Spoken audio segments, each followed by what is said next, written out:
আব্দুল কাদের জিলানী রহমতুল্লাহ আলাইহি বললেন, রে মুরিদেরা, জোহরা মানে যদি জানতে চাও। মুরিদেরা বলে, হুজুর জোহরা মানে কি একটু আমাদের বুঝায় দেন। আব্দুল কাদের জিলানী বললেন, তাহলে শোনো, এশার নামাজের পরে হযরত আলী ঘরের ভিতরে ঢুকছে। প্রত্যেকটা পুরুষ মানুষ এশার নামাজের পরে ঘরের মধ্যে ঢোকে কি ঢোকে না? এ কথা কোন ঢোকে কি ঢোকে না? প্রকৃত পুরুষ যারা হবে, রাসূল বলেছেন এশার নামাজের পরে তোমরা ঘুমিয়ে যাবে, গভীর রাত্রে তাহাজ্জুদের নামাজ আদায় করবে, আর ফজরের নামাজ তোমাদের জামাতের সঙ্গে আদায় করা লাগবে। সুবহানাল্লাহ, জোরে কোন না কেন? হযরত আলী এশার নামাজের পরে ঘরের মধ্যে ঢুইকাই আলহামদুলিল্লাহ। পুরুষ মানুষ ঘরের মধ্যে ঢুকে আলহামদুলিল্লাহ কখন কয়? আমরা ঘরের মধ্যে ঢুকে কি করি? নাউজুবিল্লাহ। আসলেই তাই। ঘরের মধ্যে ঢুকে দেখি আমার বউ এটি হলদি ভরা থসে, এটি কালি ভরা থসে, গোটাল গাওটা ঘামে আর বিশ্রী হয়ে। তখন আমার মন কয়, বাইরে ভালো রে, বাইরে যখন যাই, এটা কার বউ রে, এটা কার মেয়ে রে, কি সুন্দরী রে। দেখছেন, ইসলাম যেদিন বাংলাদেশে কায়েম হবে, প্রত্যেকটা ঘরের বউ সুন্দরী হবে, বাহিরের নারীরা কালো বোরকা পরে পেতনির মতন থাকবে। জোরে কোন কথা ঠিক কিনা? আর আজকে আমাদের বাংলাদেশে একটা ভালো কাপড় বউ পরে না, সব সাজায় সাজাতে। কোন জায়গা যখন যাবে তখন দেখবেন ভালোটা বার করে পরবে, হাতত মালা দিবে, গলাত মালা দিবে, সুন্দর করে সাজবে।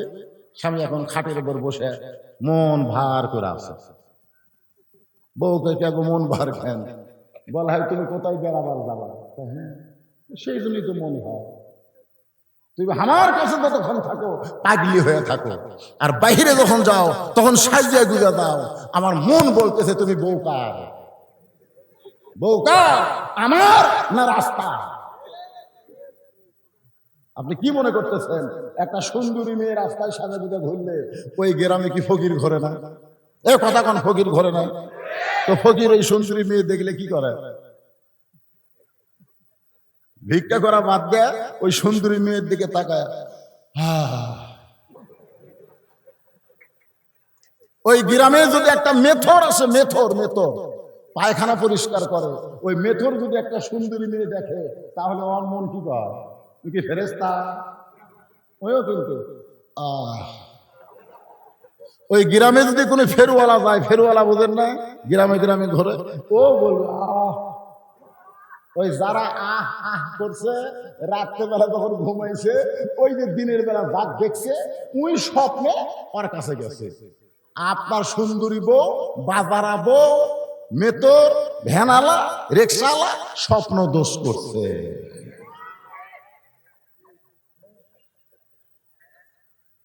কি মন খারাপ করতে যায়? আর যদি আপনার বউ পর্দানিশী হয়, দুনিয়ার কেউ দেখতে পারবে না, শুধুমাত্র আপনি দেখবেন। হযরত আলী ঘরের মধ্যে গিয়া আল্লাহর শুকর আদায় করতেছে, আলহামদুলিল্লাহ। ঘর সুন্দর করে সাজায় রাখছে, হাসান হোসেনকে সুন্দর করে সাজায়া মা ফাতেমা সুন্দরী সাইরা দিয়ে বসে আছে। হযরত আলী যখন ফাতেমার মুখের দিকে তাকায় মুচকি হাসতেছে, এমন সময় ফাতেমা দুইটা সন্তানকে বুকের মধ্যে নিয়ে কানে কানে ফিসফিস করে বলতেছে, বাবা তোমরা দুই ভাই একটু অন্য ঘরে যাও, তোমার বাবার সঙ্গে আমার গোপন কিছু গল্প আছে। তোমরা দুই ভাই একটু অন্য ঘরে যাও, তোমার বাবার সঙ্গে আমার গোপন কিছু গল্প আছে। হোসাইন বুঝবার না পারলো, হাসান কিন্তু বুঝবার পারছে, কারণ গোপন গল্প কি হবে আমাদের বের করে দিয়া বাপ মা হয়তো একটু প্রেমের খেলাধুলা করবে। আল্লাহ রাসূল বলেছেন, তোমার সন্তান যদি, এটা খুব গুরুত্ব দিয়ে শুনবেন, তোমার সন্তান যদি 2 বছর বয়স হয়, কয় বছর? এটা অনেকে গুরুত্ব দেয় না।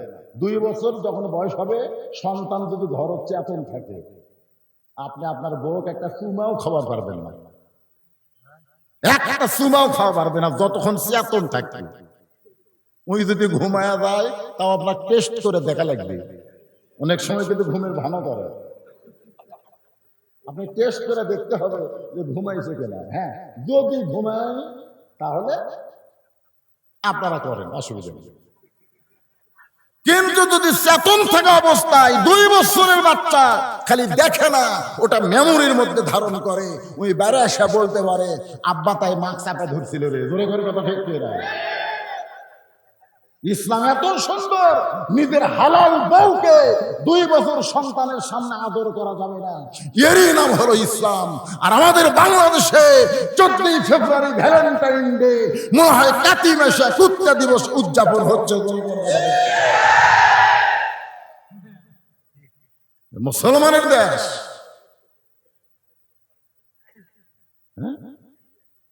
এই যে পূজা গেল, পুরোহিত পেপারে বিবৃতি দিল মুসলমানের অত্যাচারে আমরা ঠিক মতো পূজা করতে পারলাম না। মুসলমানের অত্যাচার, 10 জন হিন্দু 90 জন মুসলমান পূজার বাড়িতে গেছে, পূজার মেলা খাবার গেছে। কোন মুসলমান যদি পূজার বাড়িতে যায়, প্রধানমন্ত্রীর কথা অনুযায়ী ধর্ম যার যার, উৎসব সবার যার,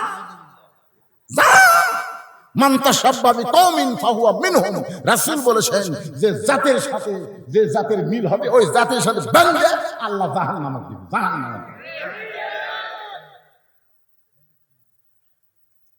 ধর্ম যার যার, উৎসব সবার, বউ যার যার। বউ কি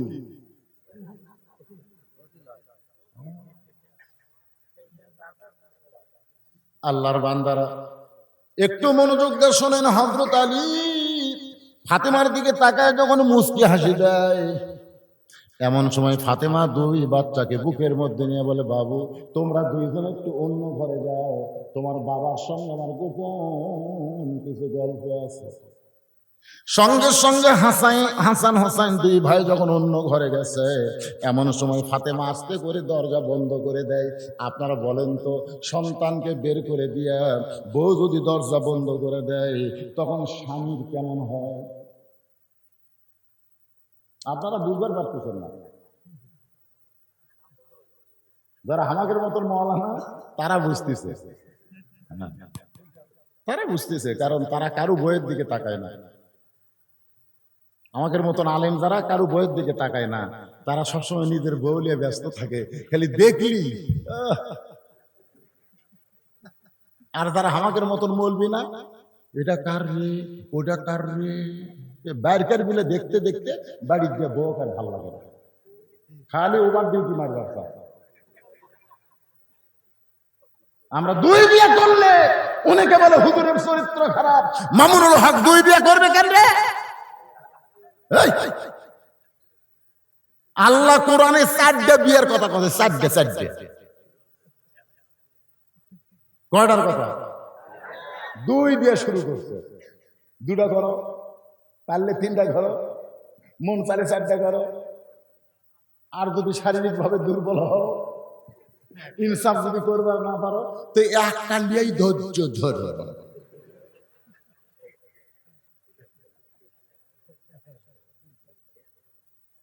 এটা কি আমার কথা না আল্লাহর কথা?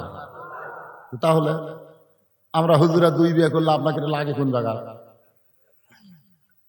আল্লাহর বান্দার একটু খেয়াল করেন, মা ফাতেমা যেই মাত্র দরজা বন্ধ করেছে, হযরত আলী 2খানা হাত বাড়ায় দিয়েছে। এভাবে 2খানা হাত বাড়ায় দেওয়া এটা কিন্তু নবীর সুন্নাত। সুবহানাল্লাহ। এতক্ষণ দরজা জানলা কিন্তু খোলা ছিল। যেই মাত্র উম্মাহাতুল মুমিনিন আমাদের মা আয়েশা ঘরের মধ্যে ঢুকছে, সঙ্গে সঙ্গে নবী দরজা জানলা বন্ধ করে 2খানা হাত বাড়ায় দিছে। মা আয়েশা থরথর করে কাঁপতেছে। আল্লাহ রাসূল বলে, আয়েশা কাঁপো কেন? বলে, ইয়া রাসূলুল্লাহ, আপনার জুতার পরশে আল্লাহর আরশ ধন্য হয়ে গেছে। হুজুর, যদি কোনো বেয়াদবি হয় এই জন্যই আমার দেহ কাঁপতেছে। রাসূল বলে, আয়েশা, একজন নবীর জুতার পরশে আল্লাহর আরশ ধন্য হয়েছে। আয়েশা বলে, হুজুর আপনি তো সেই নবী। রাসূল বলে, আমি সেই নবী ছিলাম রে, যতক্ষণ দরজা জানলা খোলা ছিল, কিন্তু যেই মাত্র দরজা জানলা বন্ধ হয়ে গেছে আমি কিন্তু আর নবী নাই, আমি হলাম স্বামী, আর তুমি হইলা আমার বিবি।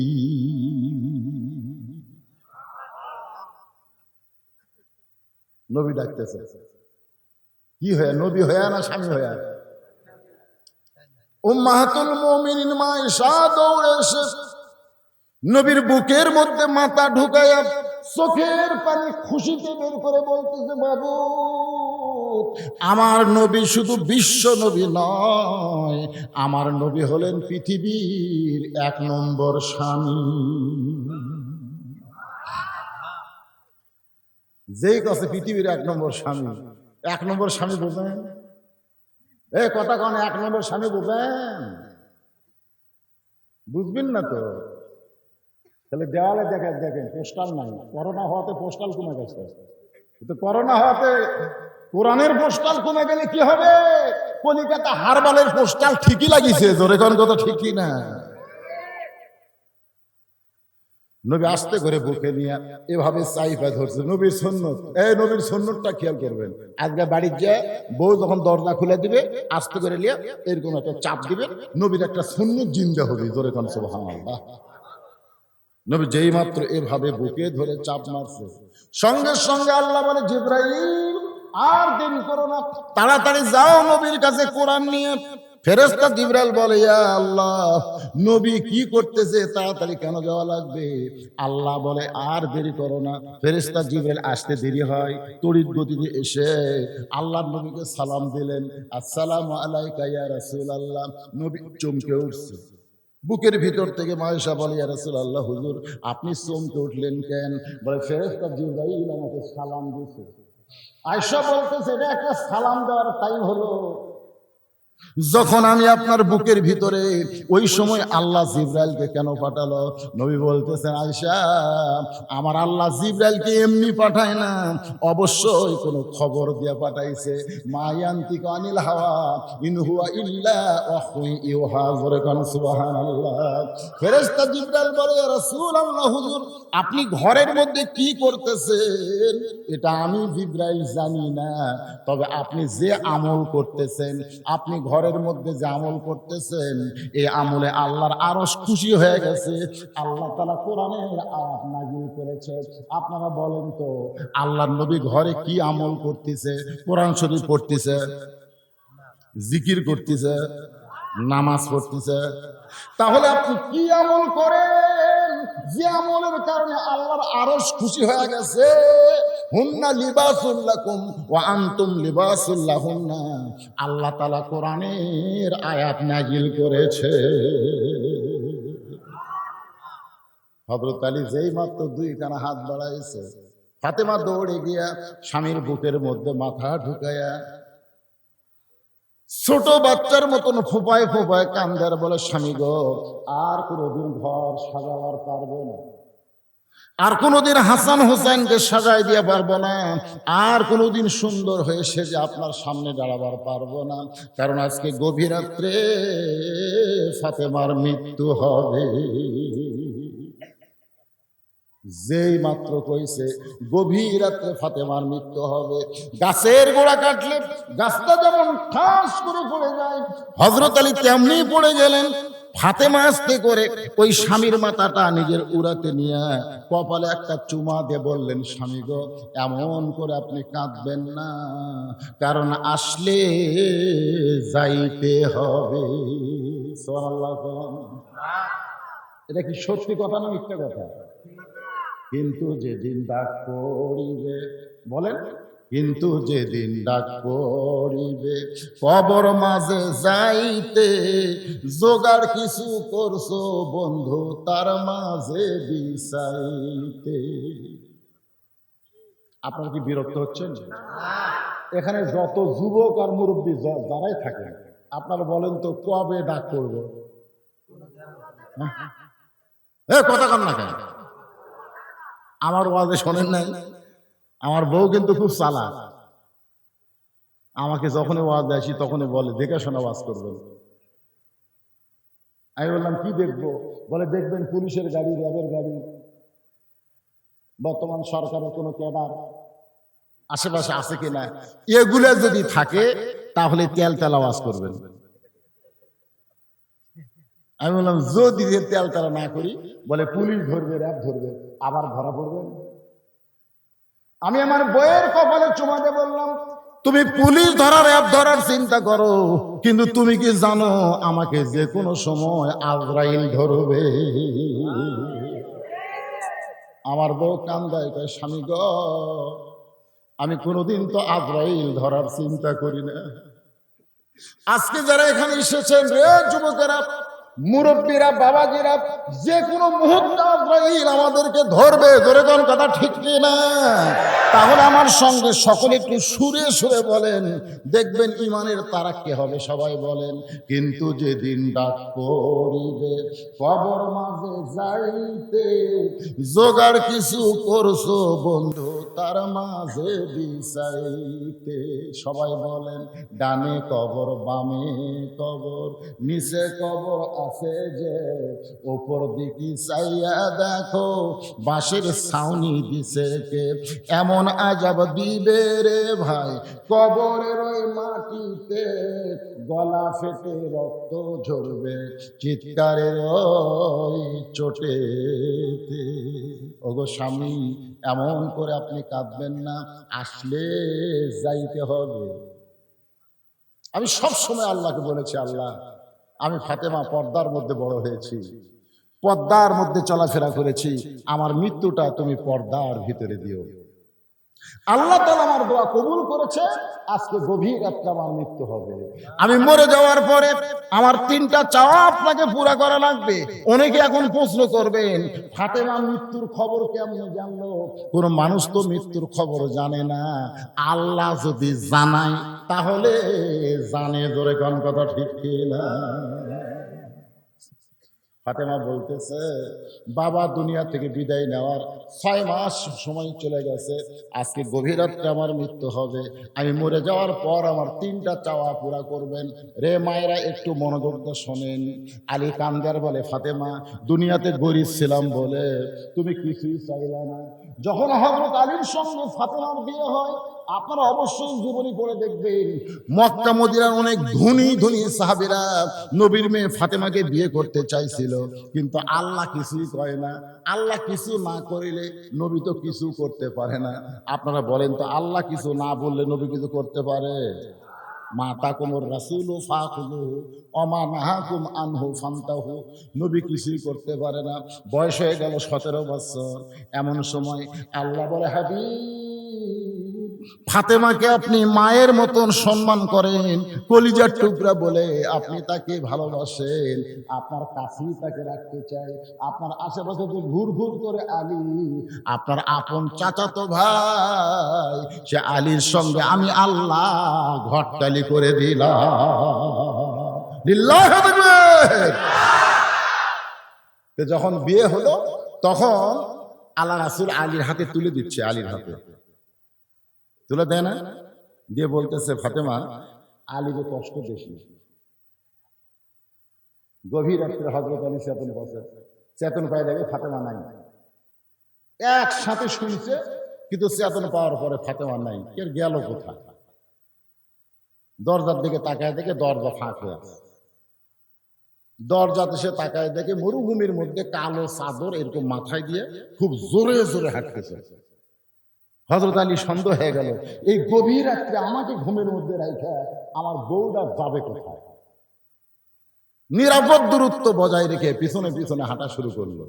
আল্লাহ নবী যেই ঘরে ঘুমায় ওই ঘরের জানলার পাশে ফাতেমা চুপটি করে দাঁড়াইছে।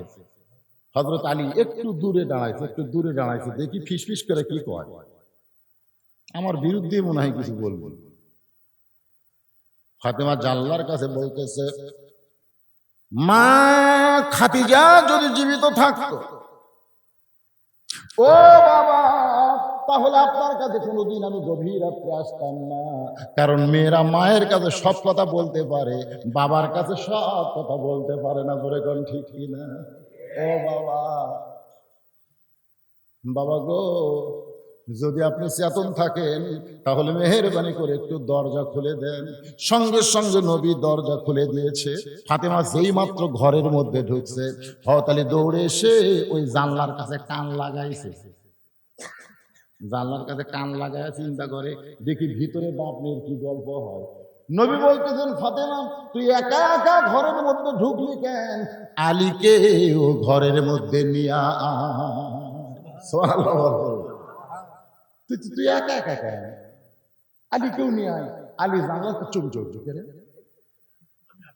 আমি জানলার কাছে, নবী কেমনে জানলো? এখান থেকে অনেকে আবার বলবে নবী গায়েব জানে। নবী গায়েব জানে না। নবী একজন বাবা হিসাবে চিন্তা করতেছে যে আমার বিয়ে দেওয়া মেয়ে একা একা কেন বাপের বাড়িতে আসবে, অবশ্যই স্বামীকে সঙ্গে করে আনবে। দরকার কথা ঠিক কি? ফাতেমা বলতেছে, বাবা গভীর ঘুমের মধ্যে আছে, একজন ঘুমন্ত মানুষকে ডাক দিয়া আমি বেয়াদবি করতে চাইনি বাবা। আপনি বলেছেন আল্লাহ ছাড়া কাউকে যদি সেজদা দেওয়ার হুকুম থাকতো তাহলে স্বামীর পায়ে সেজদা দেওয়া লাগতো। আমার স্বামী ঘুম পাড়তেছে, ওই ঘুমন্ত স্বামীকে চেতন করার সাহস আমি পাইনি বাবা। আমি একা একা আইছি আপনার কাছে, আপনি মেহেরবানি করে একটু বাতি জ্বালান। আল্লাহ রাসূল বলে, ফাতেমা কি বলবি বল, বাতি জ্বালান লাগবে না, বল আমি শুনতে পাই। আল্লাহ রাসূলের দিকে ফাতেমা বলে, বাবা সারা জীবন বলেছি কোনো কাম হয় নাই, আজকে একটু আপনাকে দেখাবার চাই, আপনি একটু ঘরে বাতি জ্বালান। সঙ্গে সঙ্গে নবী যখন ঘরে বাতি জ্বালাইছে, এমন সময় ফাতেমা দুইটা হাত নবীর দিকে বাড়ায়া দেয়। আল্লাহ নবী তাকায় দেখে হাতের তালু আছে, কিন্তু তালুর উপরে কোনো চামড়া না। দুইটা তালু গোস্তের টুকরার মতো লাল দেখা যায়। ফাতেমা বলে, বাবা জাতা ঘুরাইতে ঘুরাইতে আমার এক হাতে ফসকা পড়েছিল, আর এক হাত দিয়ে ঘুরাই। বাবা এই জাতা ঘুরাইতে ঘুরাইতে আমার দুইটা হাত এরকম হয়ে গেছে। আমার হাসান হোসেন ঘুম পাড়তেছে, তাদের বাবাও ঘুম পাড়তেছে। সকালবেলা যদি খাবার চাই আমি তাদের কিছুই দিবার পারবো না বাবা। তাই গভীর রাত্রে আপনার কাছে আইছি, আপনি মেহেরবানি করে যদি পারেন একটু খাবার ব্যবস্থা করে। নবী আমার ঘরের কোনায় গিয়ে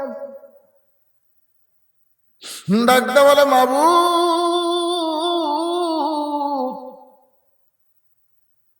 লাম ইয়ালিদ ওয়া লাম ইউলাদ, তোমার কোনো সন্তান নেই, তোমার কোনো সন্তান নাই, তুমি কোনো সন্তান জন্ম দাও না, তুমি বাবা হওনি আল্লাহ, তাই তোমার কোনো কষ্ট নাই। কত ধনী বিয়ে করবার চাইছিল, তুমি তাদের সঙ্গে আমার কলিজার টুকরাকে বিয়ে দেওয়ার দেও। এমন একজন গরিবের সঙ্গে বিয়ে হয়েছে, দুইটা হাতের দিকে তাকায়া আমি বাবা আর সহ্য করতে পারি না। সঙ্গে সঙ্গে ফাতেমা আল্লাহ নবীর ঘরে এরকম ঘোমটা দিয়া ঘর থেকে বাইরে যায়। রাসূল ডাকতে বলে, ফাতেমা আমি তো তোর বিরুদ্ধে কিছুই বলিনি মা, তুই কেন ঘর থেকে বাইরে যাস? ফাতেমা বলতেছে, বাবা আল্লাহর কাছে আমার স্বামীর বিরুদ্ধে নালিশ করবেন, আর আমি সেই নালিশ দাঁড়িয়ে দাঁড়িয়ে শুনবো। এমন বিবি আমি না, এমন বিবি আমি না, আমি না খাইয়া খাইয়া মরে যাব, কিন্তু স্বামীর বিরুদ্ধে আমি নালিশ শুনবো না। রাসূল ডাকতে বলে, ফাতেমা তুই কে, তুই কে রে ফাতেমা? ফাতেমা বলতেছে, বাবা আপনি কি চেনেন না? আপনি বলেছেন আল্লাহর পরে কাউকে যদি সেজদা দেওয়ার হুকুম থাকতো তাহলে স্বামীর পায়ে সেজদা দেওয়া লাগতো। আমি আমার স্বামীকে আল্লাহর পরেই সবচাইতে বেশি ভালোবাসি। জোরে বলেন না সুবহানাল্লাহ। আলী কান্দার বলে, ফাতেমা দুনিয়ার জীবনে গরিব ছিলাম বলে তুমি কিছুই চাইলা না, আজকে মরে যাবে রাত্রেবেলা, তুমি তিনটা জিনিস কি চাও ফাতেমা? ফাতেমা বলে, স্বামী আমার এক নম্বর চাওয়া হলো, আমার এক নম্বর চাওয়া হলো আমার কোনো জানাজার ব্যবস্থা করবেন না, আমি মরে গেলে কোনো জানাজার দোয়ার অনুষ্ঠানের দরকার নাই। আলী বলতে যে, ফাতেমা তুমি কি কও? তুমি হইলে আল্লাহর নবীর কলিজার টুকরা, তোমার মৃত্যুর খবর শুনে লক্ষ মানুষ জানাজায় দোয়া করবে, তুমি কি লক্ষ মানুষের দোয়া চাও না? ফাতেমা বলে, স্বামী গো, লক্ষ মানুষ যদি বলে ফাতেমা ভালো, আর আপনি যদি বলেন ভালো না, ওই লক্ষ মানুষের দোয়া দিয়ে ফাতেমার এক তিল পরিমাণ লাভ হবে না। আর দুনিয়ার তামাম মানুষ যদি বলে ফাতেমা খারাপ, আর আপনি যদি বলেন আমার ফাতেমা ভালো, এক স্বামীর সার্টিফিকেটে ফাতেমার জন্য 8টা জান্নাতের দরজা খুলে গেল। তাহলে বউ ভালো হওয়া লাগবে কার কাছে? এতক্ষণ ধরে আপনারা কি বুঝলেন? কেবা মুরব্বীরা কথা কম না কেন বাবা?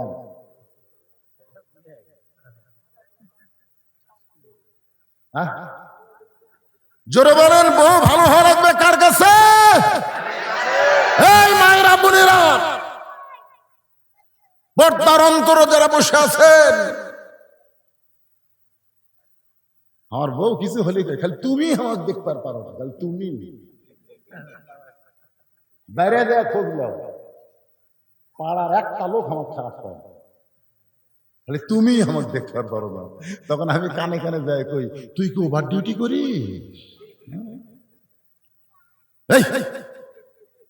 তুই আমার বউ, পাড়ার লোক তো ভালো পাই কেন? আজকে আমার মা বোনদের জন্য ওয়াজ, মা দুনিয়ার কোন পুরুষ আপনাদের ভালো বলার দরকার নাই। এই জন্য মেয়েদের যখন জানাজা হয় তখন কখনো বলা যাবে না রাসূল নিষেধ করেছে মেয়েটা কেমন ছিল, মেয়েটা কেমন ছিল, এটা বলা যাবে না। কারণ জানাজায় মেয়ে মানুষ যায় না, পুরুষ মানুষেরা যায়। ধরে গেলে কথা ঠিক কি না? তো মেয়েটা কেমন ছিল পাড়ার লোকেরা কি করবে? যদি স্বামী বেঁচে থাকে তাহলে স্বামীকে জিজ্ঞাসা করেন তোমার বউটা কেমন ছিল। স্বামী যদি চোখের পানি বের করে বলে আল্লাহ একটা নিয়ামত আমাকে দিয়েছিল, খালি বলাও সারা, জান্নাতে যাওয়াও সারা। আর যদি মুখ বেগা করে কয় বাচ্চি রে বাঁচিছি রে বাঁচিছে, বোঝেন না? ওর বাপের বাড়ির কেউ আসলে একেবারে আসবে সোমবারে আমার শ্বশুর, শনিবার থেকে আমার কান গরম করতেছে, আমার আব্বা বাতাসি খায়, আমার আব্বা খাসির গোস্ত খায়, দেশি মুরগি খায়। আরে সবই কিনবো, সব কিনে দিছি। সোমবার দিন সকাল থেকে শ্বশুর আসবে দুপুরে, সকাল থেকে পাক শুরু হয়ে গেছে। দুপুরে যখন শ্বশুর আসলো টেবিলের দিকে তাকাই দেখি একেবারে 19-20 প্রকার আইটেম। আমি দূরে থেকে দেখতেছি শ্বশুর খাবার চায় না, তাও আমার বউ জোর করে দেয়। এক সময় আমার শ্বশুর রাগ করে বললো এই জন্যই তোর বাড়িতে আসে না, এই জন্য এত খাবার। আমি খুশি হলাম, আল্লাহ মেয়েরা বাবাকে কত ভালোবাসে, খুশি হলাম। কিন্তু কিছুদিন পর তখন দেখি আমার বাবাকে এক থালি বিস্কুট দিছে। আমার বাবা বিস্কুট খায় আর কিছুক্ষণ পর পর এই দাঁতের মধ্যে লোক দেয়, কিছুক্ষণ পর এইগুলো। আমি দূর থেকে চিন্তা করলাম কে বিস্কুট খায় দাঁতের মধ্যে লোক দেয়। আমি কাছে এসে সালাম দিয়ে বললাম বাবা কি? আব্বা বলতেছে তুই ভালো বিস্কুট কিনিস না। আমি যতবার আসি তোর বউ এক খালি করে বিস্কুট দেয়, দাঁতের সাথে খালি চিমড়া লাগা যায়, খাওয়া যায়। তার মানে বিস্কুট ড্যাম হয়ে গেছে, 22টা বিস্কুট আমার বাপকে এক খালি দিচ্ছে। আল্লাহর কোরআন আমার সামনে এসে দাঁড়ালো। আল্লাহ বললেন আল্লাযী খালাকাল মাউতা ওয়াল হায়াতা লিয়াবলুয়াকুম আইয়ুকুম আহসানু আমালা। এই মাওলানা, এই মুহূর্তে তোর সুন্দর আমল কি? আমল করে দেখা। উদউ ইলা সাবিলি রাব্বিকা বিল হিকমা। আল্লাহ বলেছেন সবসময় দাওয়াত ডাইরেক্ট দেওয়া যায় না, একটু হিকমতও ধরা দরকার। আমি হিকমত অবলম্বন করে ঘরে গেলাম। ঘরে যা খালি বইয়ের দিকে তাকাইছি, বউ আমার দিকে যেই তাকাইছে মুচকি হাসি দিলাম, একটা মুচকি হাসি দিলাম। হাসির ছোটে বউ আমার কাছে যে আইছে, আস্তে করে ঘরের দরজা বন্ধ করে দিলাম। আমার বাবা বিস্কুট খাওয়া বাদ দিয়ে বলতেছে, এ বুঝলো বউ ঘরের মধ্যে গেলে দরজা আটকে দিলি কেন? আমি বললাম ইন্নাল্লাহ মা'আস সাবিরিন, আব্বা একটু ধৈর্য ধরেন, একটু ধৈর্য ধরেন, আমাকে একটু আমল করবার দেন। কি কন আমল করা লাগবে না? আল্লাহ বলেছেন যে আমলের পরীক্ষা হবে, লিয়াবলুয়াকুম আইয়ুকুম আহসান। আহসান মানে কি? সুন্দর আমল। আমি বইয়ের টুটি এই জায়গা হাত দিয়ে বললাম, কেরে ফগুনের বেটি, তোর বাপ আসলে 20 প্রকার আইটি, তুই যা কইছিস আমি তাই কিনে আনছি। তোর বাপ খাবার চায় না, তাও জোর করে খাওয়াস, আর আমার বাবাকে 20টা বিস্কুট দেস। এই তোর মতন বক তালাক দিলে বুড়া হয়েছে, তাও বইয়ের অভাব নাই, জানিস তুই? জানিস তোর সকালে তালাক দিব, বিকালে বিয়ে করবো। আমার মা মরে গেলে, আমার বাবা মরে গেলে, কিয়ামত পর্যন্ত কাঁদলে আমি আর বাপ মা পাবো না। আমার বউ খপ করে পাও ধরে বলতেছে,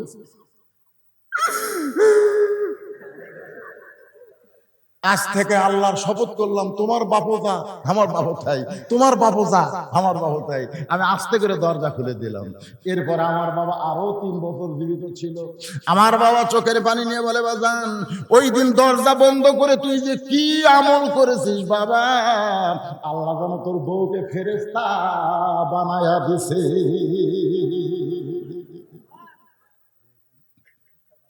মাঝে মধ্যে এরকম আমল করা দরকার আছে না নাই? আমার মা বোনেরা কি আছে না রাগ করে সব? প্রজেক্টর বন্ধ করে দিল কারা?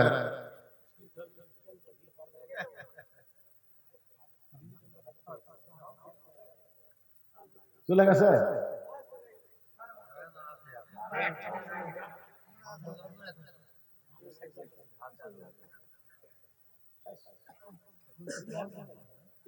না মেয়েদের খোঁজলেন, আর গেল না থাকলো? না না পুরুষেরা যাবে না, উঠতেছে যাচ্ছে আবার এসে বসতেছে, খাড়া হয়ে শুনতেছে।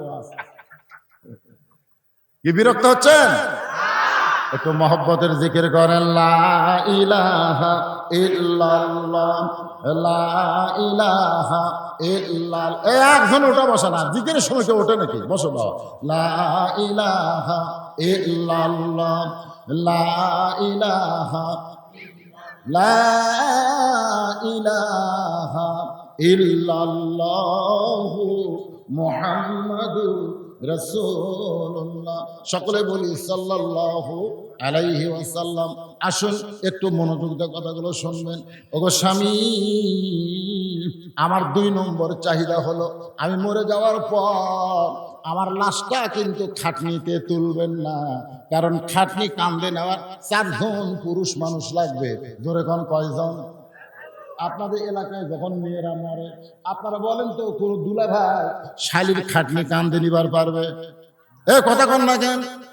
কোন চাচাতো ভাই, কোন ফুফাতো ভাই, কারণ কোন মেয়ে মানুষ মারা গেলে তিনি ইচ্ছা করলে তার খাটনি কান্দে নিবার পারবে না। যাদের সঙ্গে বিবাহ বসা হারাম মোহরেম, তারাই কেবল খাটনি কান্দে নিবে। ধরে বলেন কথা ঠিক কি না?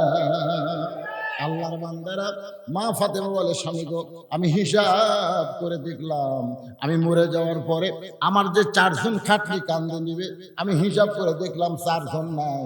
আমার বাবা দুনিয়া থেকে বিদায় নিয়ে গেছে। ওগো স্বামী, আমার হাসান হোসেন এত ছোট, মায়ের খাটনি কান্দে নিবার পারবে না।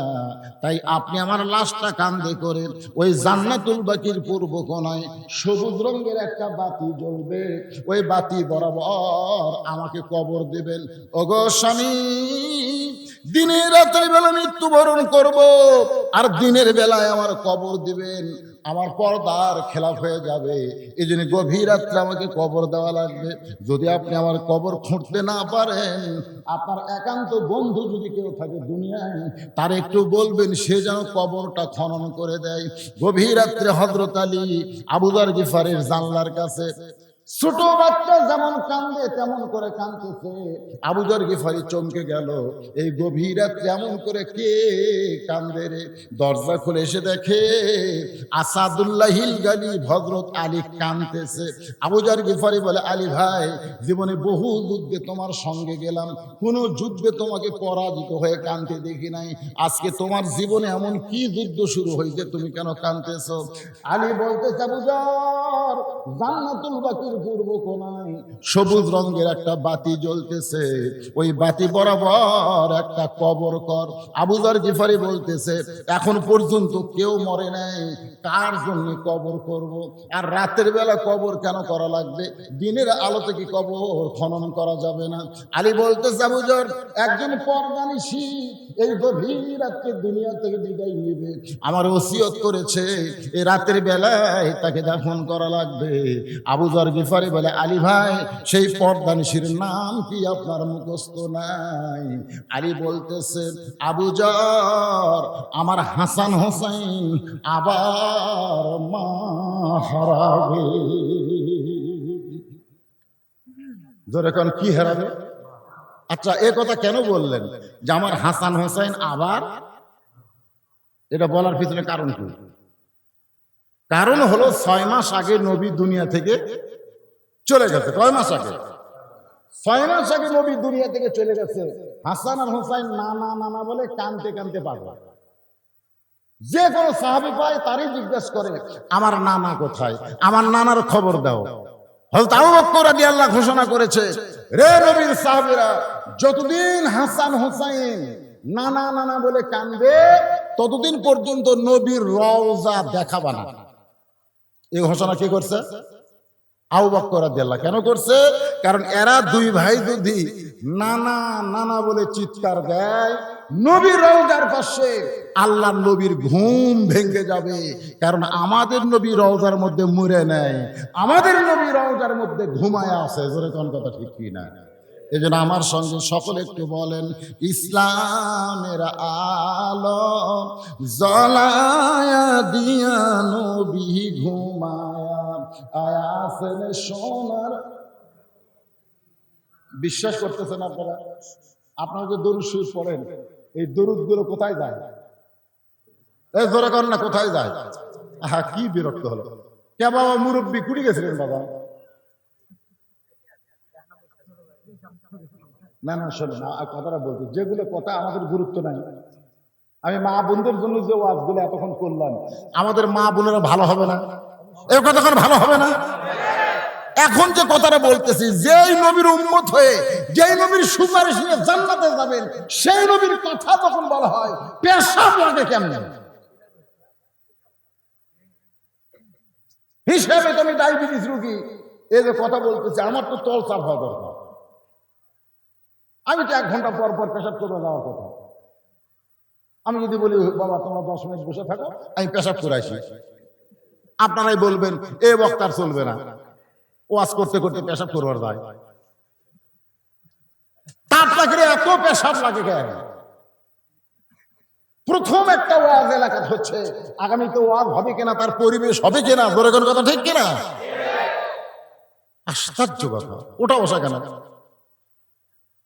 আমি এখন থেকে বলবো, পেশাব লাগার পরে, ওই যে শোনেন, পেশাব লাগার পরেও এই কোরআন শরীফের মহব্বতে, অনুনাজ্জিলু মিনাল কোরআনি মা হুয়া শিফাউ ওয়া রাহমাতুল লিল মুমিনিন, আলামিন না, মুমিনিন।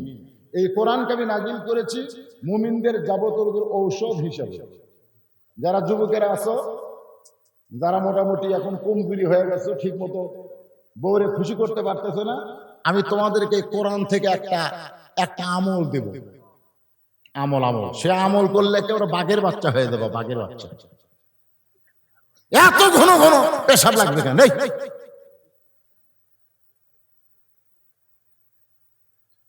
কি মন খারাপ?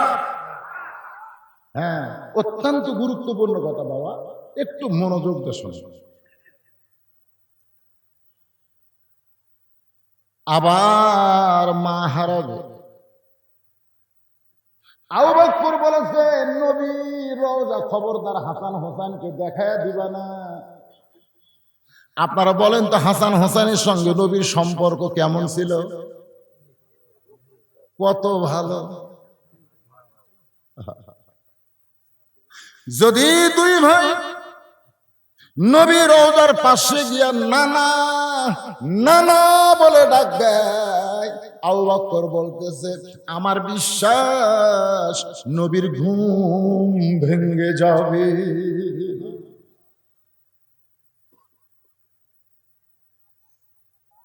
এই জন্য কেউ বলে না। আবু যর গিফারি বলতেছে আজকে রাত্রি যদি আবার মা মারা যায় তাহলে তোমার দুইটা সন্তানকে তুমি কেমনে সামাল দিবা? আলী কান্দের বলে আবু যর পরের কথা পরে চিন্তা করা যাবে, যা একটা কবর কর।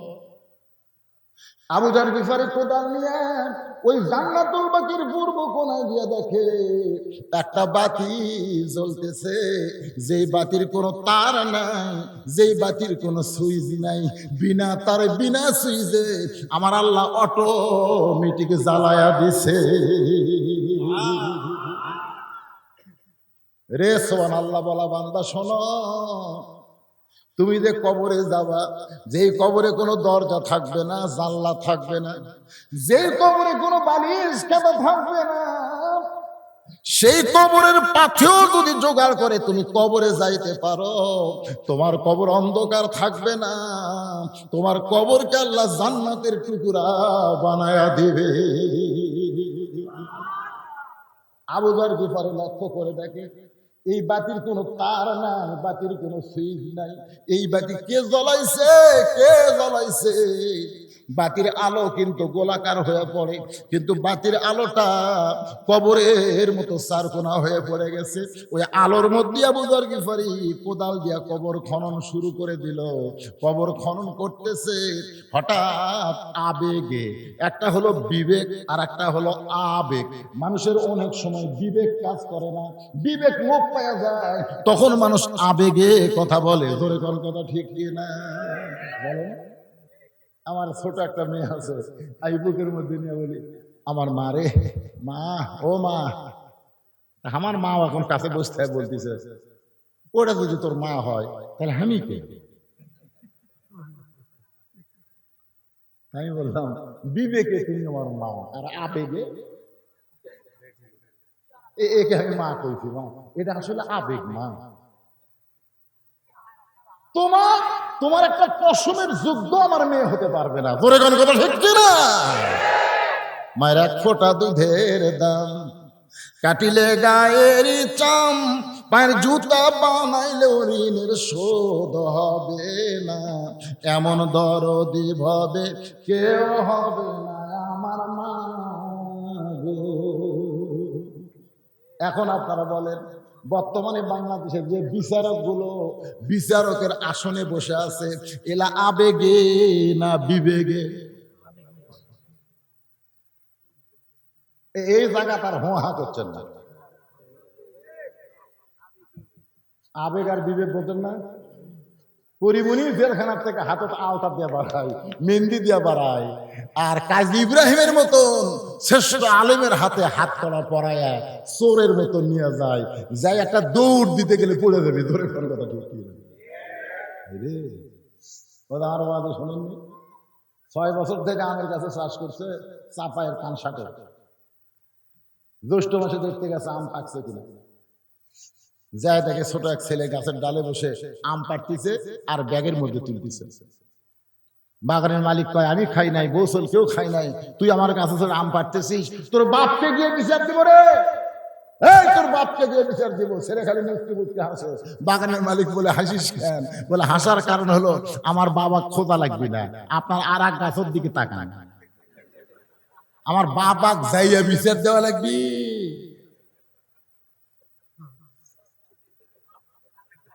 তাকে দেখে ওর বাপ এক গাছের করে আম পাড়তেছে আর বস্তা ভরাচ্ছে।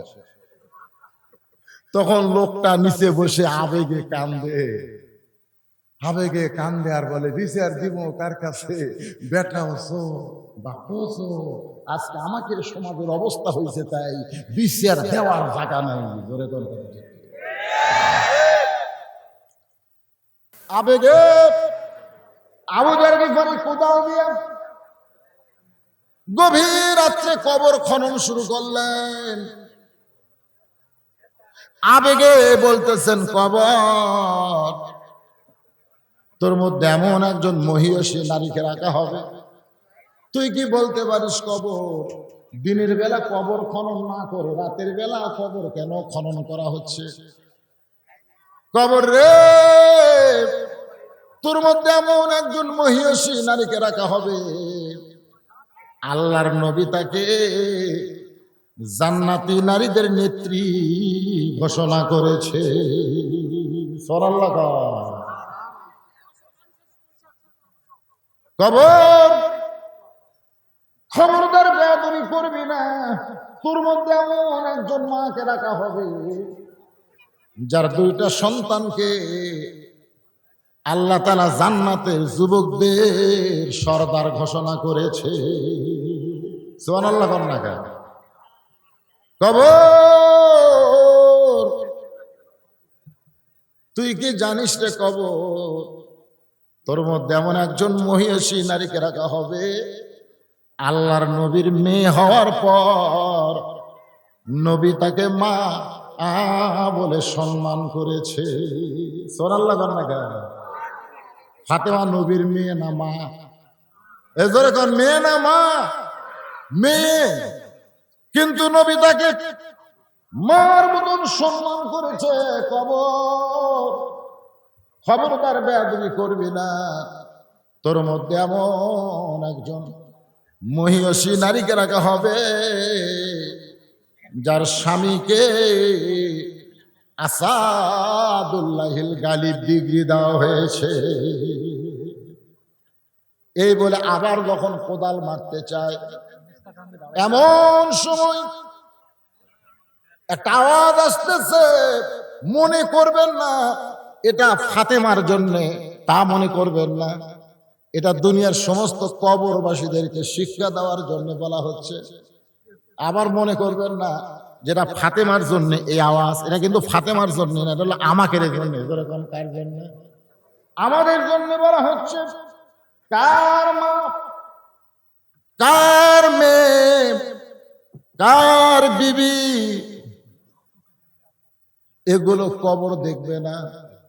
কবর দেখবে আমল যদি ভালো হয়, কবর জান্নাতের টুকরা হয়ে যাবে, আর আমল যদি খারাপ হয়, কবর জাহান্নামের গর্ত হয়ে যাবে। এই শব্দটা আবু যর গিফারির কানের মধ্যে যখন পৌঁছে গেল, আপনারা বলেন তো কোদাল মারার মতন শক্তি আর থাকতে পারে? গোটা দেহ থর থর করে কাঁপতেছে, কোদাল পড়ে গেছে। আবু যর গিফারি আর কবর সাজতে পারে না, কোথায় যেন পালাইছে। নির্দিষ্ট সময় হযরত আলী, কারণ ফাতেমাকে তো দাফন করা লাগবে রাত্রে বেলায়, কবরে দাফন করার পরে ভাইজান একটু মনোযোগ দিয়ে শোনেন। আবু যর বলে চিৎকার করে, কিন্তু আবু যর তো নাই। আবু যরকে আল্লাহ আগেই খেদাই দিয়েছে। কেন খেদাইছে? কারণ ফাতেমার কবরকে গোপন করার জন্য। একটু খেয়াল করেন, হযরত আলী ফাতেমাকে কবর দেওয়ার পরে আল্লাহর কাছে তাকায় বললেন, মাবুদ, আমি আলী ফাতেমার প্রতি খুশি হয়ে ফাতেমাকে দাফন করলাম, তুমি আল্লাহ ফাতেমার উপর খুশি হয়ে যাও। এই বলে যেই মাত্র কবরের দিকে তাকাইছে, তাকায় দেখে সামনে কয়েকটা পুরাতন কবর দেখা যায়, ফাতেমার কবর নাই। আলী চিৎকার দিয়ে বলে, মাবুদ, এই মাত্র ফাতেমারে কবর দিলাম, সেই নতুন কবর কোথায়? আমি আমার সামনে পুরাতন কবর কেন দেখতে পাই? কে যেন বলে, আলী রে, আমার ফাতেমা পর্দা নিশি, আমি আল্লাহ জোহরা ডিগ্রি দিয়া ফাতেমার কবরকে কিয়ামত পর্যন্ত পর্দা করেছি। ফজরের নামাজের সময় একটু খেয়াল করবেন, আবু যর মসজিদের মধ্যে নাই, জোহরে নাই, আসরে নাই, মাগরিবে নাই। হযরত আলী চিন্তায় পড়ে গেলেন যে আবু যরকে কবর খুঁড়তে দিলাম, কবর খনন আর্ধেক করে আবু যর কোথায় রে? কয়েক বছর মদিনায় আবু যরকে পাওয়া যায় না, কয়েক বছর আবু যর গিফারি নাই। হঠাৎ একদিন মদিনার বাচ্চারা পাগল পাগল বলে একটা মানুষের পিছনে ছুটতেছে, ছোট ছোট পাথরও তার দিকে মারতেছে। হযরত আলী ওই বাচ্চাদের লক্ষ্য করে বলে, তোমরা কারে পাগল বলো? কে? বাচ্চাগুলো বলে, আমরা তো চিনি না, তবে লোকটার চেহারা পাগলের মতন, এই জন্য পাগল পাগল বলে খেলা করি। হযরত আলী কাছে গিয়ে দেখে ওই পাগল আর কেউ না, ওই পাগল আবু যর। হযরত আলী বুকের মধ্যে নিয়ে বলে, আবু যর, ফাতেমার কবর খুঁড়তে গেলি, কিন্তু কবর খনন করা বাদ দিয়া কোথায় পালাইছ? আবু যর বল, তুই কোথায় ছিলি? আবু যর গিফারির দু চোখ দিয়ে শুধু পানি পড়ে, মুখ নড়ে, কিন্তু কোনো কথা বলে না। আলী বুকের মধ্যে চাপ দেয়, বলে, আবু যর, তুই আমার দোস্ত রে ভাই, তুই কেন কথা বলিস না? হঠাৎ আবু যর গিফারির জবান থেকে বের হলো, কবর কবর কবর। এই কথা বলে গাছের গোড়া কাটলে গাছটা যেমন ঠাস করে পড়ে যায়, আবু যর গিফারি তেমনি পড়ে গেলেন মদিনার মাটিতে। হযরত আলী আবু যর গিফারিকে কোলের মধ্যে নিয়ে নাকের কাছে মুখটা নিয়ে যায়, নিঃশ্বাস নাই রে, চিরদিনের মতো বিদায় হয়ে গেছে। চারদিক থেকে সাহাবীরা দৌড়ে এসে বলে, আলী ভাই, কোন পাগলকে তুমি কোলের মধ্যে নিয়ে বসে টানতেছ? আলী বলতেছে, চেনো না?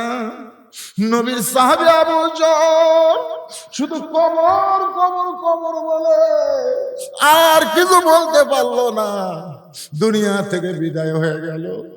আজকে যারা বসে আছেন এই গভীর রাত, বাজান গো, দুনিয়ার বাড়িতে আমরা থাকতে পারবো না, সেই বাড়ি 3 তলা 4 তলা 5 তলা করতেছি, কিন্তু কবর সর্বশেষে যেই মানুষ যাবে 50,000 বছর কবরে থাকা লাগবে।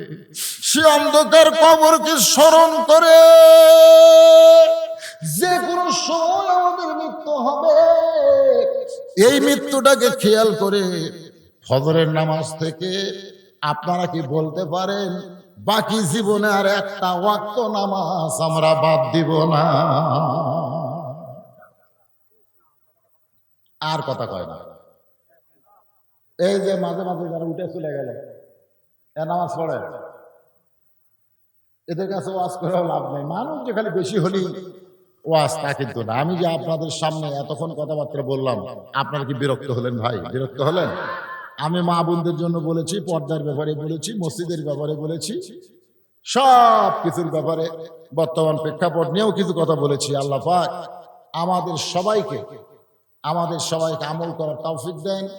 7 ব্যক্তিকে আরশের ছায়ায় জায়গা দেওয়া হবে। কয় ব্যক্তি? তার মধ্যে একটা ব্যক্তি হলো মসজিদের সঙ্গে যাদের অন্তর লটকানো থাকে, মসজিদের সাথে যাদের অন্তর লটকানো থাকে, তারা আরশের ছায়ায় জায়গা পাবে। আপনার সবাই খালি মসজিদের সঙ্গে অন্তর লটকাবে। আমার এক ভাই বলতেছে, হুজুর এইরকম হয়ে যাবে মসজিদ, পৃথিবীতে মসজিদ শুরু হয়েছে শেষ হয়নি, এরকম কি দেখছেন আপনারা? হয়ে যাবে, হয়ে যাবে ইনশাল্লাহ, অবশ্যই হবে। আপনারা যা দিয়েছেন আবার দিবেন, মসজিদ হয়ে যাবে। 1 বছর না হয় 2 বছর হবে, হবে ইনশাল্লাহ। আল্লাহ তাআলা এই মসজিদকে কবুল করেন।